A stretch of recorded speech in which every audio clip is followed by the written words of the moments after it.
Hi, I'm Joannis, and in my series called Colors of the World, we reflect, learn, and discuss things like culture, diversity, race, unity, international living, and travel.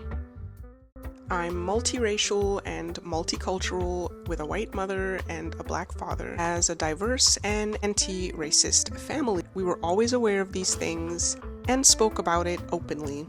Today's episode is titled, It's Time to Dismantle Systemic Exclusion and Gatekeeping Based on White Supremacy. Many of the spaces that I will mention shortly are often associated with privilege and luxury. Now, if you've never noticed the absence or near absence of Black and brown individuals in the spaces you occupy, that is a sign of privilege. Alright, so I'd like you to reflect on your life experience and exposure to people in the world. Whether you were exposed through the media like TV and magazines, or by lifestyle and perhaps participated in person, the following are just some of the spaces and industries that remain overwhelmingly white and unwelcoming. Ready? Take a deep breath with me.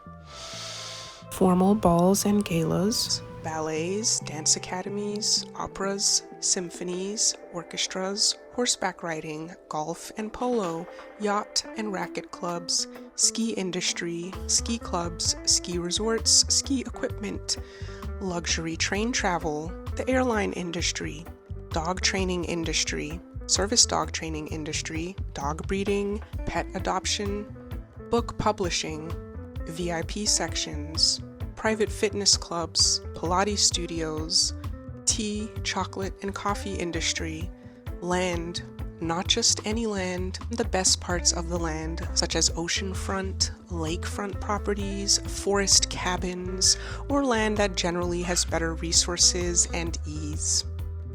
Vineyards and wineries, property development, construction, and prime locations, prime location businesses, boutiques, salons, etc., plant nurseries, and designer garden centers, media and entertainment, film, TV, magazine, colleges and universities, architecture, interior design, high-end furniture stores, the sales of fine art, sculptures, and oriental or exotic products, precious metals, diamonds, marble material, the fabric industry, the vintage antique market, a fine arts market, leadership spaces, the medical industry, disability services and eligibility criteria industry, the mental health diagnosis and criteria industry. Okay, so this is certainly not an all-inclusive list. If you can think of any additional spaces, feel free to add them in the comments. The gatekeeping in these spaces is undeniable. People of color are too often met with stares, suspicion, microaggression, or even blatant harassment, made to feel like outsiders in places that quite literally would not exist without the labor of enslaved people. Generations have and continue to profit from the very communities they exclude. Think about it. If the roles were reversed, if you were the only white person or one of very few in most or all the spaces you enter, you would absolutely notice. And it would not be a neutral experience. It would leave both conscious and subconscious psychological imprints. Now, for instance, some of you may be thinking, oh, well, I've been to a country in Africa and was the only white person. You cannot compare that at all. It's not the same thing. You will likely never know what it feels like to be the only white person in a space filled with people who hold biases or racial hostility towards you, randomly, unpredictably, and in every type of setting. But for Black and brown people, this isn't rare or hypothetical, it's reality.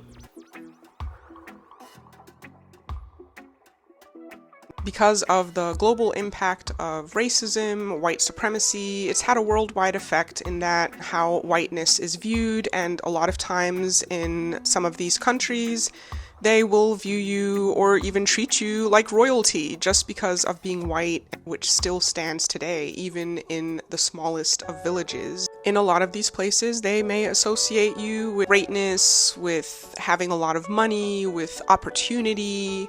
So it's not the same as being in a space where, for example, the Black people may have negative sentiments or just maybe flat out racist towards you. There are parts of the world where brown people do not like white people, and you will not be welcome in their spaces. For example, while this is not exclusive to just natives of Hawaii, this is a shared sentiment across the world amongst other natives as well. But when I used to live in Hawaii and spoke to some of the natives there, some carry deep and justified anger towards white people. To them, all white individuals are seen as destructive colonizers. They don't always distinguish between good or well-meaning white people. In their eyes, you are all part of the same system, and that perception is rooted in lived experience and not random hate. This isn't about skin color alone. It's about the generational trauma caused by colonization. The land stolen, the culture erased, the systems imposed, and it's not just history, it's ongoing. Colonization has evolved into modern forms like gentrification, displacement, and cultural erasure. Closest thing that I could think of in that regard would be neighborhoods that were negatively impacted by corrupt policing, in where they will not trust white people in general. So if you were to enter those particular spaces, would probably be a better example of how you may feel. You would be very aware that you are the only white person and that some people may not receive you well. Some people may feel threatened by you or feel like you are guilty for being a bad person in some way, shape, or form. You're going to feel that energy and could potentially even be in danger. That is literally the feeling of how Black and brown people's entire life feels. Keep in mind, there's no single perfect example. This is layered, complex, and rooted in centuries of history. The truth is, Black and brown people have valid, deeply justified reasons to feel distrustful of white people. Reasons grounded in lived experience, not prejudice. Centuries of racism, violence, discrimination, dehumanization, microaggressions, and systemic injustice, both past and ongoing, have shaped that reality. On the other hand, white distrust of Black people was never based on truth. It was built on harmful, false, and racist narratives created by white supremacist and colonial systems. Narratives designed to justify oppression, exploitation, and control. One comes from real trauma, the other from manufactured fear, and that distinction matters. And see how you feel as a white person occupying the spaces in that kind of environment. You will definitely feel a very different energy and uncertainty just for being white. People will not trust you, and they may just see you as corrupt, as a criminal, and your life could even be in danger because of that. You could even be killed because of that. And now imagine, you will likely never go into a neighborhood or space like that, right? But the thing with your privilege is that you have a choice and you don't have to enter those spaces. That's brown and Black people's entire life, is to feel that way. With people that have negative sentiments towards them, whether it's just negative energy, whether microaggressions or flat out harassment, racism, the exclusion, the looks, the stares. I mean, this is people's life. Your entire life. That's what you receive. It doesn't feel good. It's very real.